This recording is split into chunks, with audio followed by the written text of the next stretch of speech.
கனவுனா கனவு, ஒரு பெரும் கனவு. வயசானதுக்கு அப்புறம் 18 முறை போயிட்டு வரணும் முதல்ல. அதையும் தாண்டி ஐயப்பன் கூப்பிட்டானா அதுக்கப்புறமும் போகணும்.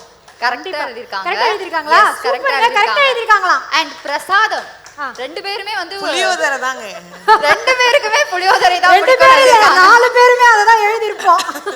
சோ அடுத்த கேள்வி வந்து பாடல். ஆமா, ரொம்ப பிடித்த ஆன்மீக பாடல். எனக்கு தெரியல. அவங்களுக்கு தெரியல பாவம். நீங்க அவங்களுக்கு எது பிடிக்கும்? நீங்க சொல்லுங்க, உங்களுக்கு பிடித்தது. எனக்கு வந்து ஒவ்வொரு நேரத்துக்கும் ஒரு பாட்டு. திடீர்னு பாத்தீங்கன்னா வெறும் தேவாரமா கேட்டுட்டு இருப்பேன்.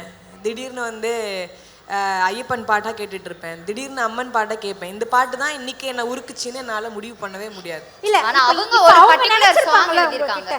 அந்த மாதிரி எந்த பாட்டை நினைச்சிருக்காங்க? ஒரு நான் 5 ஆண்டுகளுக்கு முன்னாடி தினம் வந்து நான் வந்து என்ன பண்ணலவா வந்து தினம் கேட்பேன். நந்தனார் படத்துல இருந்த பாட்டை வந்து ரொம்ப சரியாவே ரிங்டோனா இருந்தது. கரண்ட்ல நான் ரொம்ப டெப்தா இருக்கிறது ஐயப்பனோட பாட்டு ஒண்ணுல தான்.